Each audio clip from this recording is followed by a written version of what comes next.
मेरे पति से शादी होते ही मुझे पता चला कि घर में सिर्फ एक ननंद है। मैं बहुत खुश हुई क्योंकि घर में सास नहीं है और ननंद भी छोटी थी, इसलिए मुझे ज्यादा परेशान होने की जरूरत नहीं थी। लेकिन यह नहीं पता था कि उसकी वजह से मेरी जिंदगी बर्बाद हो जाएगी। मैं अपने ही घर में छत पर चोरों की तरह जा रही थी, क्योंकि मेरे दिमाग में जो कुछ चल रहा था वह अगर किसी के दिमाग में भी चल रहा होता तो वह पागल ही हो जाता। लेकिन अगर मैं गलत होती तो शायद मेरी शादी भी टूट जाती, और अगर सही होती तो फिर मुझे अपने हाथों से ही अपनी शादी को तोड़ना पड़ता। हाँ, यह बात काफी अजीब है, लेकिन मैं बहुत बड़े परेशानी में फंस चुकी थी। मैंने चुपके से ऊपर कदम रखा और एक छोटी सी दीवार के पीछे छुप गई। मुझे पहले से ही उस लड़की के चीखने चिल्लाने की आवाज आ रही थी, और यह चिल्लाना नॉर्मल था। ये वही समझ सकता था जो शादीशुदा हो।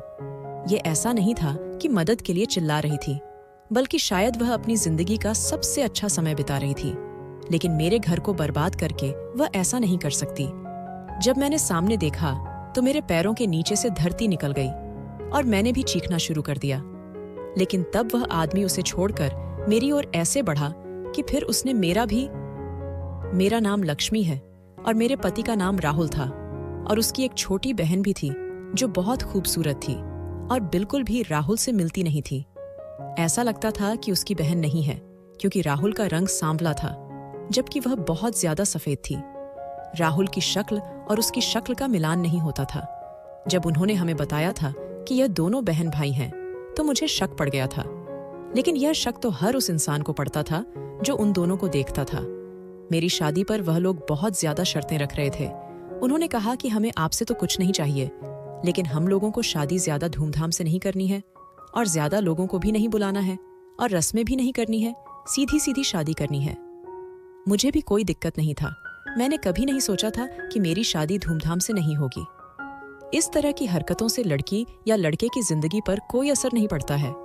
अगर ऐसा होता तो फिर सभी लोग बहुत ज्यादा धूमधाम करते और लड़का और लड़की हमेशा खुश रहते। बल्कि यह देखने में आता है कि बहुत ज्यादा पैसे लगाकर जो विवाह किया जाता है, बाद में वही शादी जल्दी टूट जाती है। हम लोगों ने उनकी सारी बातें मान ली। उन्होंने हमें गहने दिए और कहा कि आपसे कुछ नहीं चाहिए। उसके बाद जब मैं अपने घर में आगे बढ़ रही थी और यह जानकर बहुत खुश थी, तो यहाँ ना सास थी, ना ससुर, ना देवर था, ना जेठानी, ना भाभी, ना ही कोई और रिश्तेदार थे। ऐसा घर तो हर लड़की का सपना होता है। बस एक ननंद थी और आज नहीं तो कल उसकी भी शादी हो जानी थी। मेरे पति ने मुझे शादी की पहली रात ही कहा था कि तुम्हें अनिका की तरफ से परेशान नहीं होना, उसकी शादी जल्दी हो जाएगी, लेकिन इस घर के कुछ नियम हैं जो तुम्हें मानने होंगे। मैंने सोचा कि 3 लोगों को घर पर क्या नियम होंगे। ये कौन सा कोई बहुत बड़ा परिवार था जो इनके अपने रीति रिवाज थे। पर पहले दिन की दुल्हन थी, क्या बोलती। मैंने कह दिया कि जो आप कहेंगे मैं वैसा ही करूंगी। 1 हफ्ते के बाद सारे घर के काम तुम्हें ही करने होंगे। यह बात मुझे थोड़ी अजीब लगी, पर मैंने दिल में सोचा कि 3 लोगों के घर में ज्यादा काम नहीं होंगे, और उनके घर में ज्यादा काम नहीं थे। कपड़े धोने के लिए ऑटोमेटिक मशीन थी और सफाई करने की जगह नहीं थी। बाकी रसोई घर का काम करना तो मुझे ही था, लेकिन मुझे इतनी आपत्ति नहीं थी। मैंने भी बाद में कोई बात नहीं की। मुझे लगा था कि अनिका मेरी कुछ तो मदद करेगी, पर वह मेरी मदद नहीं करती थी। वह पूरा दिन अपने कमरे में बैठी रहती थी, और उसके कमरे में एक डबल बेड भी था, सोफा सेट भी था और एलईडी वीडियो गेम भी लगा हुआ था। जबकि मुझे जिस कमरे में रखा गया था वहां पर एक पुराना सा बेड था, सोफा सेट नहीं था और एलईडी भी नहीं थी। अगर मैं इस घर की बहू होती तो मुझे घर का सबसे अच्छा कमरा दे देते। ऐसा करने की क्या जरूरत थी। मैंने अपने पति से कहा कि आपकी बहन के कमरे में इतना सब कुछ है और हमारे कमरे में कुछ नहीं। हम लोगों की शादी हुई है, हमारे कमरे में डबल बेड होना चाहिए। वह तो अकेली है। मेरे पति ने कहा कि वह मेरी बहुत लाडली है, मैं उसकी सुविधाओं को नहीं छोड़ सकता, और अभी तो हमारी शादी हुई है, इस घर की चीजें बन जाएंगी। मैं तुम्हारे कमरे के लिए भी फर्नीचर ले लूंगा। दिल में सोचने लगी कि हम लोग इतने भी गरीब नहीं थे। अगर आप लोगों के पास कुछ नहीं था तो आप लोग हमें बता देते। मेरे माँ ने जब यह घर देखने के लिए आई थी तो उसने कहा था कि एक कमरा है जिसमें सब कुछ पड़ा हुआ है। वह कमरा ही शायद उन लोगों ने तुझे देना है, इसलिए मैं भी खुश हो रही थी। लेकिन यहाँ पर तो मेरे कमरे में कुछ भी नहीं था। लगता ही नहीं था कि दुल्हन का कमरा है या किसी ऐसे जोड़े का कमरा है जिनकी शादी हुई है। ऐसे लगता था कि किसी जवान लड़की का कमरा है। पर मुझे गुजारा तो करना ही था। पति से एक दफा कहा था। उसने कह दिया था कि जब पैसे होंगे तो सब कुछ ले लूंगा, पर वह मुझसे कुछ दूर दूर रहता था। इन दोनों बहन भाई में कुछ ज्यादा ही प्यार था। ये दोनों एक साथ काफी समय बिताते थे और मेरे पति सिर्फ रात को ही कमरे में आता था। मुझे यह सब कुछ बुरा लगता था। मैंने तो यही सुना था कि नई नई शादी होती है तो पति पत्नी आपस में बहुत अच्छा समय गुजारते हैं। 2-4 महीने ही अच्छे होते हैं, उसके बाद तो फिर जिंदगी के कामों में लग जाते हैं। लेकिन मेरे तो 2 महीने भी अच्छे नहीं थे, 2 दिन भी अच्छे नहीं थे। इसलिए मैं परेशान भी थी। मैंने कह दिया कि आप अपनी बहन से इतना प्रेम क्यों करते हैं। उसने कहा कि यह क्या बात है कि बहन से प्रेम क्यों करते हैं, जाहिर है मेरी बहन है और फिर मेरे माँ बाप इस दुनिया में नहीं हैं। उन्होंने कहा था कि अनिका का बहुत ख्याल रखना, मैं उसकी आंख में एक आंसू नहीं देख सकता। तुम उसकी भाभी हो, लेकिन तुम्हें भी उसका बहुत ख्याल रखना है। मैंने कहा, आपकी छोटी बहन है, पर ऐसा लगता तो नहीं है। तो मेरे पति ने कहा कि क्या मतलब लगता नहीं है, क्या कहना चाहती हो तुम? हाँ, वह मुझसे पूरे 4 साल छोटी है, पर वो मेरे पति की उम्र की ही लगती थी। मुझे तो वो मेरे पति से 4 साल छोटी नहीं लगती थी। वह हमेशा उसके लिए खाने पीने की कोई चीज लेकर आता था। एक दिन तो उसने मुंह भर के कह दिया कि भाभी अच्छा खाना नहीं बनाती। फिर एक दिन मुझे यह भी कहने लगी, मेरा दिल करता है कि मैं तुम्हें भाभी नहीं कहूं, तुम्हें तुम्हारे नाम से ही बुलाया करूं। मैंने कहा, आपकी मर्जी है दीदी, जो मर्जी कहे। मैं तो फिर भी उसको इज्जत दे रही थी और वह मुझे भाभी कहने से पहले भी सोच रही थी। मुझे यह लड़की बिल्कुल नहीं पसंद थी। ये मेरे पति का सारा वक्त ले रही थी और मैं बहुत परेशान थी। मेरे माँ ने मुझसे पूछा कि तू खुश है, तो मैंने उनको सब कुछ बता दिया कि ऐसा पति है मेरा, बस रात को आता है। इस तरह से अगर कोई महिला खुश होती है तो फिर मैं तो बड़ी खुश हूं। तो मेरे माँ ने ज्यादा कोई बात नहीं की। उसने कहा कि देखो, मर्द बहुत तरह के होते हैं। वह मर्द जो औरत के पीछे रहते हैं और सारी जिंदगी इसी तरह गुजार देते हैं, उनके लिए क्या शादी के शुरू के दिन और क्या शादी के 10 साल के बाद के दिन सब एक जैसा होता है। और कुछ मर्द ऐसे होते हैं जो नाप तौल के प्यार करते हैं। वह अपनी बीवी को अपनी जिंदगी का एक हिस्सा समझते हैं, पूरी जिंदगी नहीं समझते। शायद तेरा वाला भी ऐसा ही है। मैंने कहा, तो फिर तो पहले वाले अच्छे हुए ना? तो मेरे माँ ने कहा कि नहीं, तेरा वाला ही ठीक है। नहीं तो तेरे सर पर सवार हो जाएगा तो तू तंग आ जाएगी। बस उसको उसकी दुनिया में रहने दे, तू अपनी दुनिया में रहो। ऐसा वक्त भी औरत को चाहिए होता है जिसमें पति उसके सर पर सवार ना हो। और ये जो मजनू टाइप के पति होते हैं ना, ये तो औरत को चैन नहीं लेने देते। ऐसा पति ही ठीक होता है। बस जरूरत के वक्त आए, जिंदगी की जरूरतें पूरी करें और अपने काम से काम रखें। मेरी माँ अपने हिसाब से शायद ठीक कह रही थी, क्योंकि मेरे बाबा भी बहुत गुस्से वाले थे। शादी के इतने साल बाद वह मेरे बाबा से तंग आ गई थी, लेकिन मुझे तो मेरे पति से ऐसी कोई भी उम्मीद नहीं थी। मैं तो उसको पसंद करती थी, पति था मेरा। सारी जिंदगी मैंने उसके साथ गुजारनी थी। मैं चाहती थी कि वह मेरे साथ बैठे। एक दिन मैंने देखा कि शाम की चाय पीने के लिए मेरा पति और अनिका छत पर जा रहे थे, तो मैं भी जाने लगी। तो उन्होंने तो मुझे ऐसे रोक दिया कि जैसे मैं छत पर चली गई तो कोई तूफान आ जाएगा। उन्होंने कहा कि नहीं, तुम ऊपर कभी नहीं आ सकती हो, जाओ जाकर खाना बनाओ और हमारे पीछे भी नहीं आना। मैंने कहा कि अभी तो चाय बनाई है, खाना बनाने में 2 घंटे हैं, 7 बजे खाना बना लूंगी। आप लोग ऊपर जा रहे हैं, मैं जब से आई हूँ मैं भी छत पर नहीं गई हूँ। मैं भी ऊपर जाकर थोड़ी देर बैठ जाती हूँ, बैठकर बातें कर लेंगे। तो उसने कहा कि नहीं, तुम्हें याद है शादी के दिन मैंने तुम्हें कहा था कि इस परिवार में कुछ असूल हैं जो तुम्हें मानने होंगे, और तुमने कहा था कि हाँ मैं मानूंगी। तो अब मेरी बात सुन लो। वो असूल यह है कि तुम छत पर कभी नहीं आ सकती। मुझे लगा मेरा पति मजाक कर रहा है। मैंने कहा कि यह कैसी बात है? तो उसने कहा कि यही बात है, अगर नहीं मानोगी तो इस घर से वापस भेज दूंगा। मेरे पति ने तो ऐसी बात कर दी कि मैं डर गई। आखिरकार हमारी शादी होते हुए वक्त ही कितना हुआ था और वह मुझे वापस भेजने की बात कर रहा था। मैंने कहा कि ठीक है, आप जाएं, मैं नहीं आती। मैंने तो इरादा कर लिया, मैं ऊपर बिल्कुल नहीं जाऊंगी और किचन में जाकर काम करने लगी। लेकिन मेरा पति ये बात मुझे किसी और तरीके से भी तो समझा सकता था। उसने इतनी जल्दी आखिरी ये बात कैसे कर दी? मैं रोती रही, लेकिन अपने पति के सामने अपने आंसू साफ कर लिए। मेरे पति में बिल्कुल भी एहसास नाम की चीज नहीं थी। वह मेरी तरफ देखता भी नहीं था। ऐसा लगता था कि मेरे साथ शादी नहीं, बल्कि मुझे नौकरी पर रखा है। और मुझे पता था कि मुझे रोता हुआ देखकर भी मुझसे यह पूछेगा नहीं कि क्यों रो रही हो। इसलिए मैं उसके सामने नहीं रोती थी, लेकिन चुप चुप के रोती रहती थी। शादी हो गई थी, पति के साथ थी, लेकिन अभी तक कोई सुख नहीं मिला था। ऐसा लगता था कि वह अपनी ड्यूटी कर रहा है और चाहता है कि मैं अपनी ड्यूटी करूं। क्या मेरी सारी जिंदगी यूं ही गुजरने वाली थी? मेरी नंद और मेरा पति तकरीबन हर रोज ही रात के वक्त या शाम के समय छत पर जाया करते थे। जब कोई इंसान किसी घर में रहता है और बाहर भी नहीं जाता तो उसका दिल करता है कि चलो छत पर ही चला जाएं, ऊपर से आसमान देखें, लोगों को देखें। लेकिन ये लोग मुझे छत पर जाने नहीं देते थे। ऐसा नहीं था कि बिल्कुल भी नहीं जाने देते थे। जब मुझे कपड़े धोकर ऊपर सुखाने होते तो मैं चली जाती थी, पर जैसे ही शाम होती थी ये लोग कहते थे कि तुमने छत पर नहीं आना। ऐसा लगता था कि इन दोनों ने अपनी ही कोई टीम बना रखी है और मैं उसमें बिल्कुल भी नहीं थी। एक साथ बैठकर कोई बातें कर रहे होते थे, मैं जाकर पास बैठ जाती तो ये लोग खामोश हो जाते थे, जैसे इनके पास बात करने को कोई बात ही नहीं होती थी। एक दिन तो मैंने छत पर से किसी के चिल्लाने की आवाज सुनी। शायद कोई लड़की थी, पर जैसे ही मैं वहां पे जाने लगी तो मेरे पति ने ऊपर से कहा, ये ऊपर क्या करने आ रही हो? वापस चली जाओ। शायद उसको मेरे पैरों की आवाज आ गई थी। मैंने कहा, सब कुछ ठीक तो है, ऊपर से किसी के चिल्लाने की आवाज आ रही है। तो उसने कहा, कोई आवाज नहीं आ रही। इस घर में मेरी कोई सासू माँ तो नहीं थी, लेकिन मेरे पति की एक फूफी जरूर थी जो इस घर में आती थी और मुझसे पूछती थी कि बच्चा कब पैदा कर रही हो। बस एक यही रिश्तेदार थी जो घर में आती थी, वरना उनकी कोई भी रिश्तेदार आया नहीं करती थी। अच्छी बात है कि घर में ज्यादा लोगों का आना जाना नहीं था, लेकिन कभी कभी हैरान होती थी क्योंकि इनका कोई भी नहीं था। वह आती तो एक ही सवाल पूछती थी।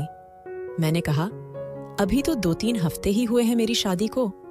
तो उन्होंने कहा, 2 हफ्ते में बहुत कुछ हो सकता है, तुम किसी डॉक्टर के पास जाओ, पता करो बच्चा क्यों नहीं हो रहा। मैं ये सुनकर हैरान रह गई कि इनको क्या जल्दी थी। शादी को अभी पूरा महीना भी नहीं हुआ था और यह कह रही थी कि जाओ डॉक्टर के पास जाकर पता करो, कहीं तुम्हारे अंदर कोई कमी तो नहीं है। मुझे बहुत बुरा लगा था कि उनको ऐसा नहीं कहना चाहिए था। जब मैंने अपने पति को यह बात बताई तो मुझे लगा कि वह भी कहेगा कि हाँ, उसको ऐसा नहीं कहना चाहिए था। तो उसने कहा, चलते हैं डॉक्टर के पास। मैंने कहा, क्या हो गया आपको? अभी तो मुझे आपकी जिंदगी में आए हुए 1 महीना भी नहीं हुआ और आप इस तरह की बात कर रहे हैं। ऐसा क्यों लगता है मुझे कि बस एक ही काम के लिए लाए हैं? तो उसने कहा, शादी इससे काम के लिए की जाती है। मैंने कहा, फिर ठीक है। शादी की बात से याद आया कि आप अपनी बहन की शादी कब कर रहे हैं? मेरे खानदान में एक रिश्ता है, मेरे बाबा के दोस्त का बेटा है, बहुत अच्छा है। अगर आप कहते हैं तो उसके साथ अनीका का रिश्ता करवा देते हैं। मैंने इतना क्या कह दिया? मेरा पति तो जैसे गुस्से से पागल ही हो गया। उसने कहा, तुम कौन होती हो उसका रिश्ता करवाने वाली? किसने कहा कि हमें रिश्ते की जरूरत है? उसके बहुत रिश्ते आ रहे हैं, तुम अपने रिश्तेदार का रिश्ता रखो। तुम लोग हो ही कौन? मेरे पति को कोई लिहाज नहीं था कि अभी हमारी शादी हुई है और मैंने ऐसी कौन सी बात कर दी थी जो वह इस तरह से चिल्ला रहा था। मुझे तो उसके चिल्लाने की आवाज से डर लग रहा था। थोड़ी देर के बाद अनीका भी वहां पर आ गई। जैसे ही उसने पूछा, क्या बात है? तो मेरे पति ने उसे सब कुछ बता दिया। उसने कहा, भाभी, आप मुझे इस घर से निकालना चाहती हैं। मैंने कहा, नहीं, ऐसी बात नहीं है। देखो, तुम्हारी शादी की उम्र हो गई है। तो मेरे पति ने कहा, चुप कर जा, नहीं तो मुंह पर थप्पड़ दे मरूंगा। मैं इतनी डर गई। आखिर मैंने किया क्या था? उसके बाद वह दोनों वहां से चले गए और मुझे और भी बहुत सी बातें सुनाई। घर में हो तो अपने काम से काम रखो, इस घर की मालकिन बनने की जरूरत नहीं है। जबकि देखा जाए तो इस घर की मालकिन तो मैं ही थी। मैं सारी रात रोती रही, लेकिन किसी ने मुझसे कोई बात नहीं की, मुझसे खाना भी नहीं पूछा। पर जब मेरे पति को मेरी जरूरत पड़ी तो वह मेरे पास आ गया। मुझे लगा कि कोई तो बात करेगा, लेकिन उसने कोई बात नहीं की। उसने कहा कि अगले दिन डॉक्टर के पास जाएंगे, पता करेंगे क्या मसला है कि तुम्हारे यहाँ अभी तक बच्चा नहीं हो रहा है। कम से कम खुशखबरी तो मिल जानी चाहिए। मुझे तो उन सब लोगों पर गुस्सा आ रहा था। मैंने कहा था कि एक ही बहन है, उसकी भी शादी कर दो। बस इतना ही कहा था कि तुम दोनों भाई बहन ने मुझे इतना सुना दिया और यहाँ पर यह एक बहन ही काफी थी मेरी जिंदगी को बर्बाद करने के लिए। अगले दिन ही यह लोग मुझे डॉक्टर के पास भी ले गए। अनीका भी साथ ही बैठी थी। डॉक्टर ने पूछा, यह कौन है? तो मैंने कहा, मेरी ननंद है। डॉक्टर ने मुझे चेक किया और ऐसे चेक किया कि जैसे बस वह यह पता करना चाहते थे कि मैं मां बन सकती हूं या नहीं।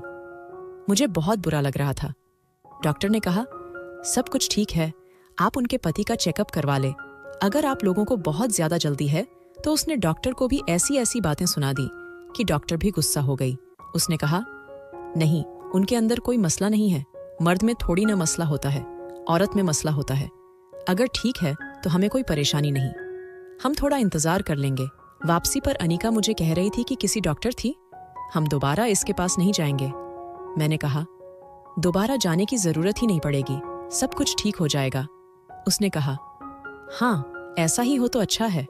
मैंने कहा, क्या तुम्हारे भाई को बच्चों का बहुत ज्यादा शौक है? तो उसने कहा, हाँ, और मुझे भी बच्चों का बहुत शौक है। मैं चाहती हूँ घर में बच्चे हो। इसका मतलब कि यह अभी इस घर से जाने वाली नहीं थी। यह चाहती थी कि हमारे यहाँ बच्चे हो, फ्री बच्चों को संभाले, उनके साथ खेले। तो इसका मतलब कोई है 3 से 4 साल तो यही थी। फिर तो मेरे साथ बहुत बुरा हो रहा था।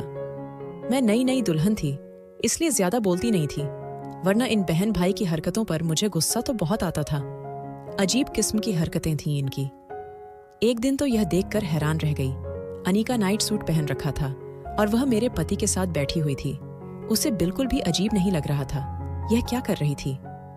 मैंने उसे इशारा किया, जो तुमने नाइट सूट पहना है और तुम इस तरह से बैठी हो, कम से कम ऊपर का दुपट्टा ही ले लो। मैंने एक औरत होने के नाते उसे इशारा किया और वह मेरी बात समझी नहीं, लेकिन उसने मुझे नजरअंदाज कर दिया, जैसे उसको किसी बात की परवाह ही नहीं थी। वह पूरे घर पर हुकूमत करती थी, खाना भी उसकी मर्जी का बनता था। कोई चीज अगर मैं अपनी मर्जी से कहीं रख देती थी तो वह कहती थी, इसको वापस रख दो। मैं यह सोचती थी, तुम किचन में आओगी तो तुम्हें मुश्किल होगी, सारा काम तो मैं करती हूँ। फिर तुम ऐसे क्यों कहती हो कि जो चीज यहाँ पड़ी है उसे वहीं पड़ा रहने दो, नहीं तो बाद में मुझे मुश्किल होगी। मुझे तो इस अनीका पर बहुत गुस्सा आने लगा था, इतना गुस्सा कि अब तो मेरी शक्ल से भी नजर आता था। लेकिन मैं अपने पति से बहुत डरती थी। एक दिन मुझे मेरे पति ने कहा कि तुम अपने मायके चली जाओ। मैंने कहा, अभी मेरा जाने का दिन नहीं कर रहा है, घर में बहुत काम है, काम बाद में कर लूंगी। मैंने कहा, बाद में भी मुझे करना है, अभी मुझे नहीं जाना। मेरे पति ने कहा, चली जाओ ना, बस क्यों नहीं जाती, मेरी बात क्यों नहीं मानती? उसने तो मुझे बकायदा घर से धक्के मार दिया, मेरा हाथ पकड़कर मेरे साथ साथ चलने लगा कि चलो चलो बस चलते हैं, मैं तुम्हें छोड़कर आता हूं। मुझे कुछ पैसे भी दिया और कहा, शाम तक वहीं रहना, फिर मैं तुम्हें लेने के लिए आ जाऊंगा। मैंने कहा, रात रुक जाऊं? तो उसने कहा, नहीं, रात नहीं रहना, और मुझे घर से ऐसे निकाल दिया कि जैसे मेरे पीछे इन्होंने किसी को बुलाना था। मुझे भी शक पड़ गया। मैंने कहा, मैं भी देखती हूं कि क्या करते हैं, क्या मैं मोम की गुड़िया हूं, पत्नी हूं? आखिर इतना तो अधिकार बनता है मेरा कि पता तो करूंगी कि मेरे पति मुझे इस तरह घर से निकालकर पीछे किसको बुला रहा था। थोड़ी देर के बाद मैं यह बहाना करके वापस आ गई कि मैं अपनी कोई चीज घर पर भूल गई हूं, और यह देखकर हैरान रह गई कि दरवाजा भी खुला हुआ था। लगता है इतनी जल्दी में मुझे बाहर निकाला थे कि दरवाजा बंद करना भूल गए थे। और यह देखकर कि मुझे बहुत हैरानी हुई कि मेरे कमरे से किसी की आवाज आ रही थी, अंदर कोई था। जैसे ही मैं अंदर गई, अचानक से कोई कमरे से निकलकर भाग गया, यानी मैं अंदर गई और वह पीछे से निकल गया, पर्दे के पीछे छुपा हुआ था शायद। मैं डर गई और अपने पति को बुलाया। थोड़ी देर के बाद मेरा पति वापस आया। मैंने कहा, कहाँ थे आप? हमारे घर में कोई था, हमारे कमरे के अंदर आपको पता भी नहीं। उसने कहा, मैं तो बाथरूम में था। मैंने कहा, तो आप इस कमरे के बाथरूम में क्यों नहीं गए? मैं बुरी तरह घबरा गई थी, पर मुझे तसल्ली नहीं दे रहा था। उसने कहा, तुम्हें वापस आने की जरूरत क्या थी? मैंने कहा था कि वहीं रहना, तो फिर वापस आने की जरूरत ही क्या थी? मैंने कहा, मैं अपनी कोई चीज भूल गई थी। उसने कहा, कोई बात नहीं, अभी वापस चली जाओ। मेरा जाने का दिल नहीं कर रहा था। मेरे पति को मुझ पर गुस्सा आ रहा था। उसने कहा, फिर बैठो यहीं पे, और खुद घर से ही बाहर निकल गया। अब यह समझ नहीं आ रहा था कि यह सब कुछ क्या हुआ था। क्या घर में वाकई कोई चोर आया था, या मेरे पति ने किसी को बुलाया था? पर मेरी गलती थी कि मैं देख ही नहीं पाई कि वह कौन था। मेरे पति तो घर से चला गया, पर अनीका तो घर में ही थी। मैंने सोचा कि उससे पूछती हूँ कि क्या उसको भी पता नहीं चला। उसने भी तो किसी को देखा होगा। लेकिन जब मैं उसके कमरे में गई तो पता चला कि वह नहा रही थी। बाद में मैंने उससे पूछा तो उसने कहा कि मुझे नहीं पता, मैं तो आराम कर रही थी, आप अपने पति से ही पूछ लो। अगर मैं आपके सामने अपने पति की कोई बात कर देती थी तो वह ठीक से सुनती नहीं थी। फिर एक दिन मुझे कहने लगी, ऐसी बातें ना किया करें, आपकी तो शादी हुई है, मैं तो अभी कुंवारी रही हूं, आप क्यों मुझसे ऐसी बातें करती है? मैंने कहा, कोई नहीं है ना घर में बात करने के लिए, इसलिए तुमसे बात कर लेती हूं। तो वह कहने लगी, आप अपने पति की बात मुझसे नहीं किया करें, आपका पति है, मेरा तो भाई है ना, मुझे अजीब लगता है। मैंने कहा, मैं तो तुम्हें इसलिए बता रही हूं कि कल को तुम्हारी शादी होगी तो तुम्हें भी इन्हें सब बातों का पता होना चाहिए। तो उसने कहा, जब मेरी शादी होगी तो मैं खुद ही देख लूंगी। मुझे अब ऐसा लगने लगा था कि इस घर में मेरी किसी को भी नहीं पड़ी है और मैं बस यहां पर पड़े हुए किसी सामान की तरह हूं। पर ऐसा क्यों था? मैंने किया क्या था? आखिर मेरा कसूर क्या था? दिन तो इसी तरह गुजरते जा रहे थे जब एक दिन मुझे छत के ऊपर से किसी की चिल्लाने की आवाज आई और थोड़ी देर पहले ही मेरी नंद और मेरा पति छत पर गए थे। उन्होंने मुझे कहा था कि ऊपर आने की कोशिश न करना। एक बात बड़ी अजीब थी कि जब भी वह ऊपर जाते थे मुझे यह बात जरूर करते थे कि हमारे पीछे मत आना, चाहे तूफान आ जाए, कुछ भी हो जाए, तुम ऊपर मत आना। और मैं भी ऊपर नहीं जाती थी, लेकिन इस तरह की बातें करते थे तो मुझे शक पड़ता था। शक तो मुझे और भी बहुत सी बातों पर पड़ता था, लेकिन मैं कुछ बोल नहीं पाती थी उनसे। पहले ही इस घर में मेरी कोई जगह नहीं थी। कहीं ऐसा ना होता कि उनको मेरी कोई बात बुरी लग जाती तो वह मेरे साथ और भी बुरा करते, इसलिए मैं चुप रहती थी। लेकिन आज जब मैंने यह बात सुनी तो मैं छत की तरफ चली गई। मैंने कहा कि देखते हैं क्या होता है, मैं वैसे ही किसी के लिए कुछ नहीं हूं, तो आज पता चल ही जाएगा ऊपर हो क्या रहा है। क्योंकि चिल्लाने की आवाज आ रही थी, मेरी नंद बुरी तरह से चिल्ला रही थी। कोई ना कोई बात जरूर थी, हो सकता था वह किसी मुश्किल में होती, मुझे तो उसकी मदद करनी चाहिए थी। इसीलिए मैं भी छत की तरफ चली गई। लेकिन जब ऊपर गई और सामने का माहौल देखा तो ऐसा लगा कि मुझे ऊपर नहीं आना चाहिए था। उल्टे कदम वहां से वापस आ गई। दिल की धड़कन तेज हो गई। यह क्या अनर्थ हो रहा था इस घर में? क्या मेरी आंखों ने जो देखा वह सच था? ऐसा कैसा हो सकता था? क्या यह लोग इतने बुरे थे? नहीं नहीं, ऐसा नहीं हो सकता था। इतनी भी अंधेर नगरी नहीं थी। लेकिन फिर जो मैंने अपनी आंखों से देखा उसको कैसे भूलती। थोड़ी देर के बाद मेरा पति कमरे में आया और उसने आकर मुझे ऐसी बात बताई कि मैं हैरान रह गई। उसने कहा, यह सब कुछ तो कब से चल रहा है? जब मैंने कहा, क्या कर रहे थे आप अपनी बहन के साथ? वह इस तरह से मेरे पति के गले लगी हुई थी और किस बात का गुस्सा कर रही थी। मैंने यही देखा था कि अनीका मेरे पति के गले लगी हुई थी और मैं यह समझ गई थी कि उसके गले लगने का अंदाज कुछ अजीब सा था। मैंने कहा, आप लोगों को शर्म नहीं आती? कोई भगवान का डर है या नहीं?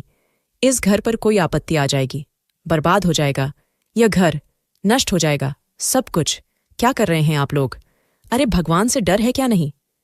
तो मेरे पति ने मुझे कहा, भगवान से कैसा डरना, अपनी पत्नी के साथ तो था, किसी और के साथ नहीं। मैंने कहा, पत्नी अनीका? आपकी पत्नी कब से हो गई? अभी मैंने इतना ही कहा और मुझे अचानक से ऐसा लगा कि जैसे दुनिया की सबसे बड़ी बेवकूफ मैं ही हूं। अनीका भी पीछे से आ गई और उसने कहा कि हाँ, यह मेरा भाई नहीं, मेरा पति है। हमारी शादी को 3 साल हो गए थे। तुमने ठीक कहा था, मैं कोई कम उम्र लड़की नहीं, एक औरत हूं और यह मेरा पति है। हमारे हम बच्चे नहीं हो सकते, संतान नहीं हो रही थी और कमी मेरे अंदर थी, मेरे पति में नहीं। इसलिए सोचा कि किसी तरह तो बच्चा हासिल करना ही होगा। लेकिन हमें बच्चा नहीं मिल रहा था क्योंकि हमारा रिकॉर्ड भी खराब था और फिर अपना खून तो अपने ही होता है। इसलिए एक ख्याल दिल में आ रहे थे। किसी ने कहा कि अपने पति को तलाक दे दो और दूसरी शादी करवा दो। जब बच्चा आ जाएगा तो वह तुम्हारा भी कहलाएगा। लेकिन मैं अपने पति से दूर नहीं जाना चाहती थी। फिर सोचा कि अगर कोई काम सीधे तरीके से नहीं हो सकता तो यह कहाँ पर लिखा है कि गलत तरीके से नहीं हो सकता। इसलिए हमने ऐसा किया। मैं अपने पति की झूठी बहन बन गई और तुम्हारे घर रिश्ता लेकर आ गए। अब हमारा इरादा यह था कि जब शादी के बाद तुम्हारे यहाँ बच्चा हो जाएगा तो मेरा पति तुम्हें कहेगा कि तुम्हारे साथ नहीं रहना चाहता और बात तलाक तक चली जाएगी और बच्चे को तुमसे छीन कर अपने पास रख लेंगे। इस तरह हमें बच्चा भी मिल जाएगा और तुम भी हमारी जिंदगी से निकल जाओगी। जब मैंने यह बात सुनी तो मैं हैरान रह गई। मैंने कहा कि इतना घटिया खेल खेला तुम लोगों ने, और अब यह सब मुझे क्यों बता रहे हो? उसने कहा, क्योंकि अभी भी यह तुम्हारी मजबूरी है। जैसा हो रहा है उसे वैसे ही होने दो। देखो, अगर तुम्हें घर से निकाल दिया जाए तो तुम्हारे लिए बहुत बुरा होगा। यह समाज तुम्हें माफ नहीं करेगा। तुम हमारे साथ ही रहो, बस बच्चे पैदा करती रहना। मैंने अभी तक अपना दिमाग नहीं चलाया था, लेकिन अब मुझे अपना दिमाग चलाना था। अगर अभी नहीं करती तो फिर कब करती? मैंने कहा कि जैसा आप कहेंगे वैसा ही होगा, बस मुझे इसी घर में रखना। मैं इस घर में आप लोगों की नौकरानी बनकर रह लूंगी। अनीका इस बात पर बहुत खुश हो गई। उसने कहा कि अगर ऐसी ही बात थी तो हमें इतना तमाशा करने की क्या जरूरत थी। कसम से अपने ही पति से छुप छुप के मिलना पड़ता था, वह भी छत पर जाकर। बहुत अजीब लगता था। और आज भी तो मैं इसी बात पर झगड़ा कर रही थी कि अभी तक बच्चा क्यों नहीं हो रहा है, क्योंकि इसकी रिपोर्ट तो ठीक है। चलो, अच्छा है, एक झूठ था जो अब सामने आ गया। अब रोज रोज ये सब तो नहीं करना पड़ेगा। तुम कुछ काम करो, रात का खाना बना लेना, साथ बैठकर खाएंगे। अनीका के चेहरे पर अभी भी एक अजीब तरह की मुस्कान थी, जैसे वह समझ रही थी कि अब भी मुझे इस्तेमाल कर लेगी। मैंने एक हफ्ता इन लोगों के साथ बड़े अच्छे तरीके से गुजारा। उसके बाद अपने माँ के घर जाने का बहाना करके वहां आ गए और वहां से अपने माँ के साथ सीधा पुलिस स्टेशन चली गई और उनको जाकर बता दिया कि मेरे साथ इस तरह से धोखे से शादी की गई है और भारत के कानून के तहत एक मर्द एक वक्त में एक ही औरत से शादी कर सकता है। मैंने अपने पति पर केस कर दिया और मैं उसके इस खोखले रिश्ते से आज़ाद हो गई। बाद में पता चला कि सिर्फ उसकी पत्नी में ही मसला नहीं था, बल्कि उसके अंदर भी अपने अंदर मसला था। तभी तो जब तक मैं वहां रही, मेरे यहां भी कोई संतान नहीं हुई। अब मेरी अपनी जिंदगी है। मुझे वह सब याद आता है तो बुरा लगता है कि मुझे इतनी आसानी से बेवकूफ़ बनाया जा सकता था, लेकिन फिर भी सोचती हूं कि उसे खोखले रिश्ते से निकाल गई। ऐसे भी लोग होते हैं दुनिया में। अपनी बेटियों की शादी करने से पहले 1000 दफ़ा सोचा करें और 1000 दफ़ा पता किया करें। ऐसे ही किसी को अपनी बेटी उठाकर नहीं देते। हमने अपनी औलाद को पालने के लिए बहुत मेहनत की होती है। अगर हम उनकी शादी जल्दी में कर दें तो ये हमारे लिए परेशानी की बात है। मेरे माँ बाप ने भी यही किया था, लेकिन शुक्र है कि मेरी किस्मत अच्छी थी। अब मैं अपनी जिंदगी गुजार रही हूं और मेरा एक लड़के से मामला चल रहा है। मैंने उसे कहा है कि कुछ समय गुजारो मेरे साथ। तुमसे बातचीत करना चाहती हूं कि तुम कैसे इंसान हो। जल्दी में कोई फैसला नहीं करूंगी। अपनी जिंदगी का फैसला खुद करूंगी, लेकिन बहुत सोच समझ कर करूंगी। आप लोग बताएंगे मैंने सही किया या नहीं, क्योंकि कुछ लोगों ने मुझे ही गलत कहा, पर मुझे किसी की परवाह नहीं।